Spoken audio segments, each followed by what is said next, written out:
All right, please welcome to the stage, honestly, one of my favorite people on planet Earth, a very funny comedian who's going to be giving us a lot of time and a lot of jokes and teaching us some things. Please welcome to the stage, Temple the Bard.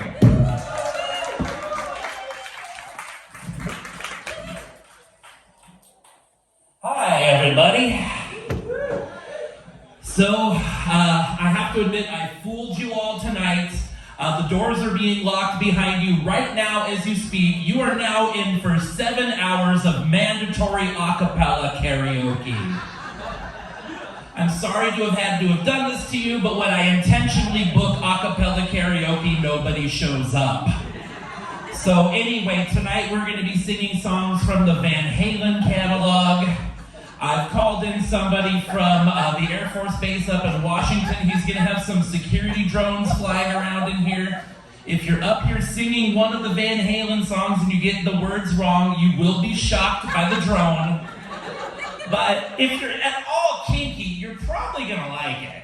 I mean, I'm into electro play. Electroshocks from drones are just a 21st century way of updating an old family favorite.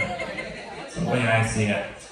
So I'm non-binary, and I don't want to let that scare you at all. I just want to let you know that, in spite of my maybe less than standard identity, I promise you I am 100% murder-free. I haven't killed anybody since like the early part of the pandemic. It was completely justified. You all would have done it too. So just rest assured, I'm not going to harm any of you out there. I have been 100% murder-free since like April of 2020. So everything's going to be fine on that front. And really, I'm not the biggest fan of like saying, hey, I'm non-binary, as much as I'm a fan of saying that I'm a manic pixie dream cryptid.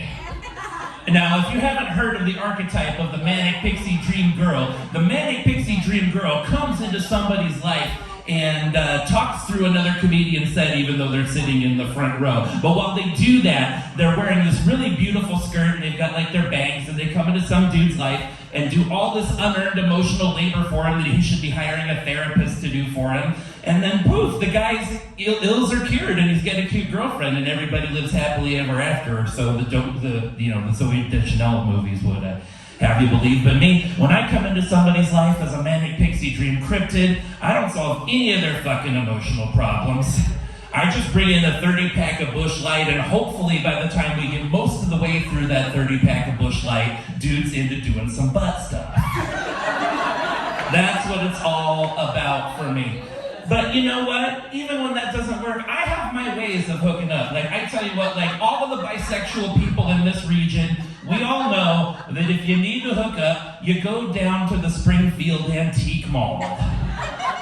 That's where we all hook up. It's a beautiful place.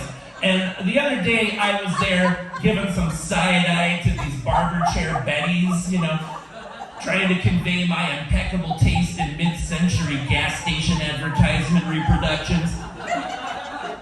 And this dude walks in, and he's got like a 10-year growth of beard, and he's gym-toned, and he's just really cute. And I was like, wow, I'm used to seeing guys like this at the gay bar, not at the bi hangout. And I noticed that he had a hanky in his back pocket, and back in the day before the internet, if you were queer and you wanted to hook up with other queers, you'd wear certain hankies in the back of your pockets to flag who you're into and what you're into.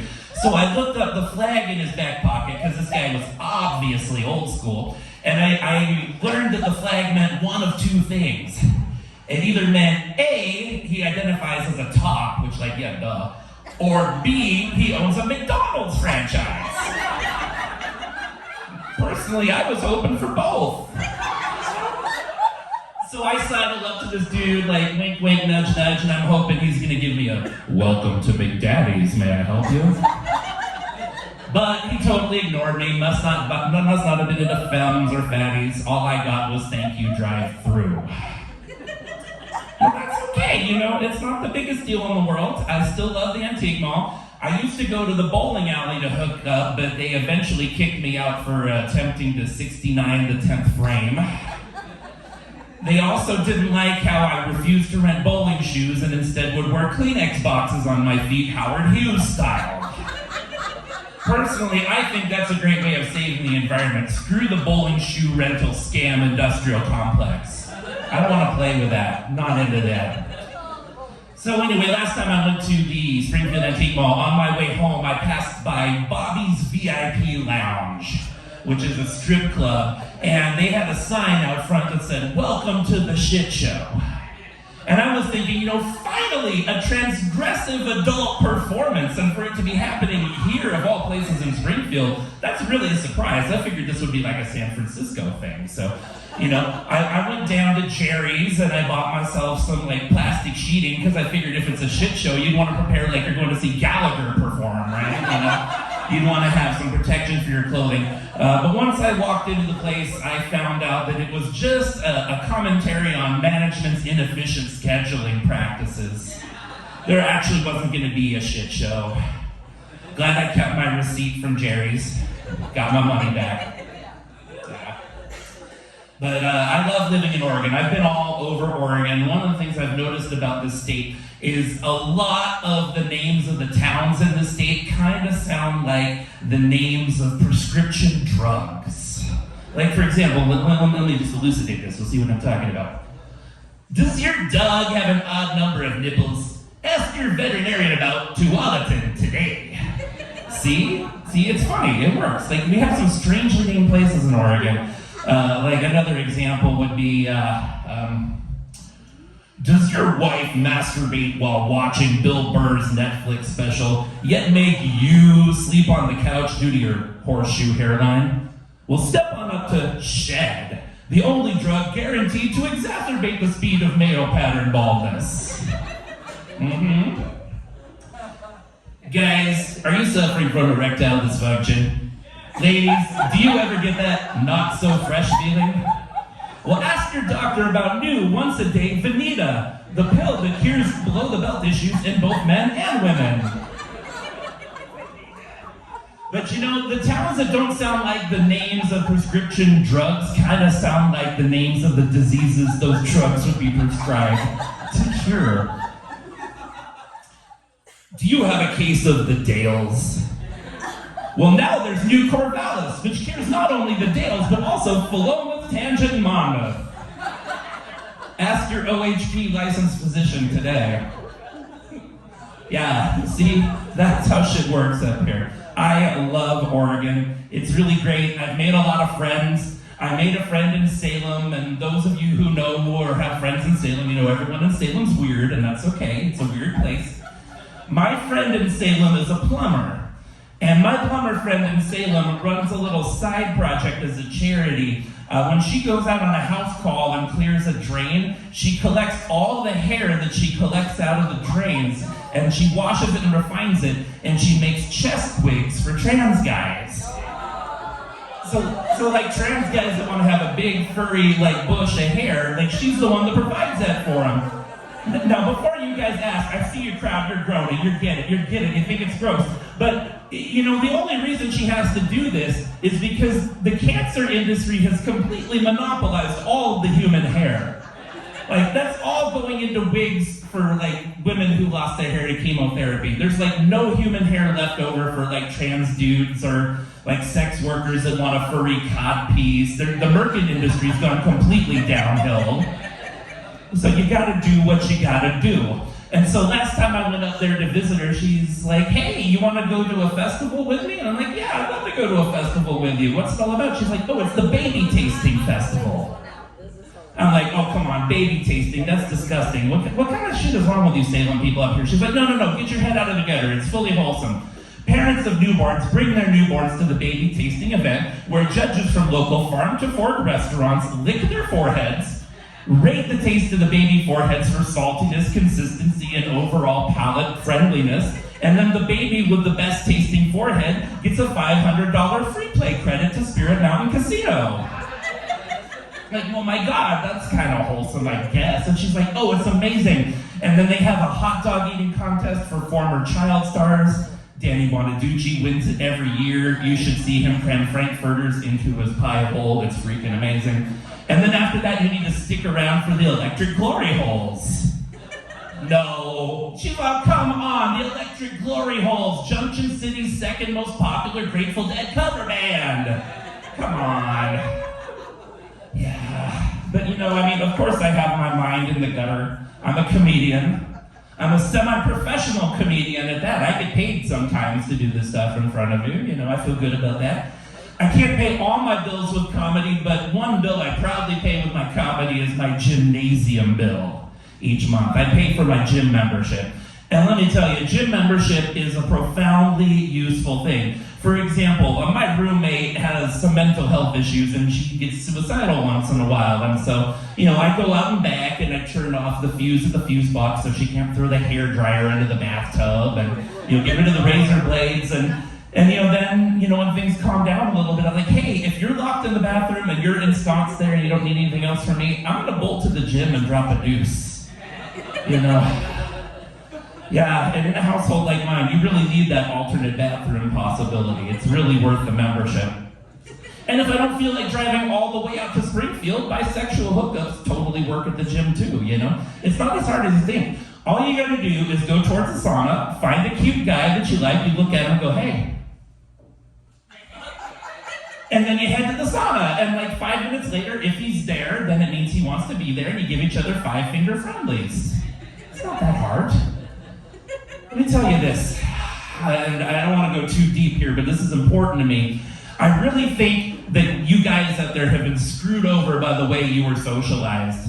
It's like guys are so ingrained, especially these last 30 years, about no homo, no homo, no homo. Yeah, bro hug, no homo. That shit has done you guys such a great disservice because now you're expected not to even want the oxytocin-inducing touch of your peers. You're just conditioned into being like, yeah, no, bro, I don't think so. And you're really missing out on an old masculine tradition called the circle jerk. You dudes are missing out. You modern no homo bros have not gotten together with a group of your dudes on a Saturday night, drinking some whiskey, just reaching over one to the left, and everybody comes, everybody's happy, They still do it throughout much of the third world, but no, it's this Western American no homo thing that keeps you guys from getting the circle jerk pleasure you deserve. So if you're one of those dudes who's confident in yourself and you're confident in your life, please normalize touching each other's dicks. It's gonna make all of your lives better. You're gonna be happier for it. Just go for it. And one of the things that really bothers me, though, about that is it's led to a rise in what we call incel culture, involuntarily celibate. And the crux of incel culture is this idea that guys are owed pussy. It's like they're owed as their birthright, some sort of hospital clean person to fuck. And I really think that is the laziest ideology I have ever heard. Involuntarily celibate, give me a fucking break. If you want to get laid that bad, you can either A, go out and get a fucking job and pay an actual sex worker, and that will get you laid, or better yet, well, maybe not even better yet, but also will work, you can make yourself a better person by working to become a better person and doing therapy and letting go of angst and working with your trauma to become a better person, to become meaningful relationship material to the point where people of the sexual orientation of your choice want to fuck you just because you're that awesome. So either way, do the work. Get a job, pay a sex worker, be a better person. Don't think that you're entitled to somebody to fuck. That's so lazy. Jesus Christ, all you gotta do is go to the gym and you're gonna be getting handy. I mean, come on, what are you complaining? Oh, but it's a same-sex handy. Well, what the fuck? Do you think you're Burt Reynolds or something? Just take what you can get. Get that handy. Come on, boys, step up your game. So one of the questions I've seen people asking lately is, how come there's so many queer youth? How come there's so many queer youth? They're everywhere. Used to be we'd meet a gay person here or there, we'd meet a queer person here or there, and now all of a sudden it's not just my hairdresser and the guy at the bar that has the drag queen shows, but it's also my kid, my grandkid, my kids' friends, my grandkids' friends. How come all these youth are queer? And I am here as a public service to tell you all why and how these kids are queer, so that you all know, so that you're not confused anymore. And I'm going to tell you what it is right now. You ready to hear this? You ready to hear this? It's because of chemtrails.